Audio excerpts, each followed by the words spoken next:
Subject news కి స్వాగతం. ప్రేక్షకులకు నమస్కారం. ఈ రోజు వీడియోలో వేదంతో ఆరోగ్యంలో మనం మూత్రపిండాలలో వచ్చే సమస్యల్ని చూద్దాం. కిడ్నీ సైజ్ పెరగడం, కిడ్నీలో రాళ్ళు మరియు కిడ్నీ వాపుల గురించి తెలుసుకుందాం. శ్రీ గురుభ్యో నమః. హరి ఓం. శ్రీధాత్రే నమః. మూత్రపిండాలకు సంబంధించినటువంటి ఇబ్బందులు అంటే మూత్రపిండాలు ఎల్లార్జ్ అవ్వచ్చు, లేదు మూత్రపిండాల్లో రాళ్ళు ఉండొచ్చు, మూత్రపిండాలు సరిగా పని చేయకపోవచ్చు. ఇటువంటి అనేక రకాల ఇబ్బందులకి ఇక్కడ ఈ ప్రక్రియ ఉంటుంది. ఈ మూత్రపిండాలకి అధిష్టాన దేవత అంటే వరుణదేవుడు. వేదంలో ఏమని చెప్తారంటే ఎమ్మమ్మే వరుణ శృతి హవా మధ్యాచ మృడయ పామ వస్యురాచకే తత్వాయామి బ్రహ్మణ వందమానస్తతాశాస్తే యజమానో హవిర్భి అహేడమానో వరుణే హభోధిరుషగం సమాన ఆయు ప్రమోషీ. అట్లా ఈ ద్రవ పదార్థాలన్నిటికీ వరుణదేవుణ్ణి అధిపతిగా చెప్పారు. మూత్రపిండాలు చేసే పని ఏంటి?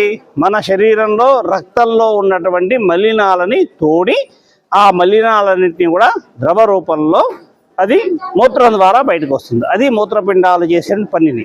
సో ద్రవ రూపంలో మూత్రం బయటికి రావడంలో వచ్చే ఏ ఇబ్బందులకైనా కూడా అధిష్టాన దేవత వరుణదేవుడు అవుతాడు. అందుకోసం ఏం చేయాలి? మొట్టమొదటి ఇట్లా ఒక రాగి చెంబు, ఒక రాగి ప్లేటు, పైన ఒక రాగి ప్లేటు, ఇక్కడ ఇత్తడి ప్లేట్ ఉంది, ఇత్తడి ప్లేట్ అయినా పర్వాలేదు. ఆ రాగి చెంబు తీసుకొని ఆ రాగి చెంబుని శుభ్రంగా తోమి, ప్లేట్ కూడా తోమాలి, చెంబు చుట్టూ గంధం పూయాలి, గంధం పూసి 4 వైపులా బొట్టు పెట్టుకోవాలి. పెట్టిన తర్వాత ఒక పీట, ఆ పీట మీద ప్లేట్ పెట్టుకోవడం, దానిపైన ఆ రాగి చెంబు పెట్టుకోవడం, దాని నిండా నీటితో నింపడం. నింపిన తర్వాత ఆ నీళ్ళలో కొంచెం పసుపు, కొంచెం గంధం, కొంచెం కుంకుమ చల్లాలి.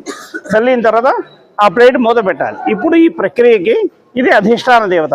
మనకు ఈ ప్రక్రియ చేసి ఆ సమస్య నుంచి మనం బయటపడేదాకా ఈ ప్లేటును కానీ చెంబును కానీ కదిలించకూడదు. ఇక చేయాల్సిన పని ఏంటి? మొట్టమొదటి వచ్చి అక్కడ ఉన్నటువంటి ఇంతకుముందు చేసినటువంటి ఆ పూలు తీసేసేయడం, నీళ్లు పారబోయడం.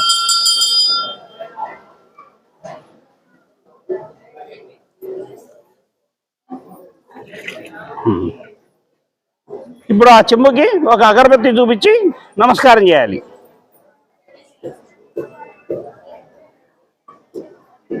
దండం పెట్టాలి. ఒక 5 పూలు ఆ ప్లేట్ మీద వేయాలి, మూత మీద వేయాలి. 5 అంటే 5 వేయాలి. 5 తెల్లటి పూలు వేయాలి. దాని తర్వాత ఒక ఒత్తి, ఎర్రటి ఒత్తి తీసుకొని, అంటే ఒక ఎర్రటి జాకెట్ ముక్కతో చిన్న చిన్న ఒత్తులు తయారు చేసుకొని వాటిని ఆవు నెయ్యితో నానబెట్టాలి. ఇటువైపు పెట్టుకోండి, ఒత్తి మీద ఇక్కడ పెట్టుకోండి, అట్లా పెట్టుకోండి, లేదు ఇంకొంచెం పైన పెట్టుకోండి. ఇప్పుడు దాన్ని ఆ ఎర్రటి ఒత్తిని వెలిగించాలి.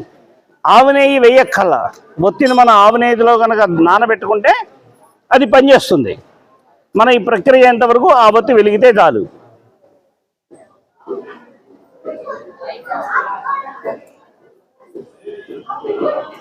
ఇప్పుడు ఒత్తి వెలిగింది. ఈ ఎర్రటి ఒత్తి, ఈ దీపాన్ని ఆ చెంబుకు 5 సార్లు చేయి చూపించాలి. ఇలా పెట్టండి, అట్లయింది ఇట్లా అలాగా. 1 2 3 4 5 సార్లు చేయి చూపించాం, వదిలేసాం. తర్వాత ఇక్కడ ఒక మట్టి మూకుడు పెట్టుకోవాలి. ఈ మట్టి మూకుడులో చెంబుకు నమస్కారం చేయాలి, చెంపలు వేసుకోవాలి, ఒక గుంజి తీయాలి, ఒక గరిటె నీళ్లు ఆ మూకుడులో పోయాలి. మళ్ళీ నమస్కారం, చెంపలు వేసుకోవడం, ఒక గుంజి తీయటం, మళ్ళీ ఒక గరిటె నీళ్లు ఆ మూకుడులో పోయటం. మళ్ళీ నమస్కారం, చెంపలు వేసుకోవడం, ఒక గుంజి తీయటం, మళ్ళీ ఒక గరిటె నీళ్ళు ఆ ముక్కుల్లో పోయటం. ఇట్లా 12 సార్లు చేయాలి.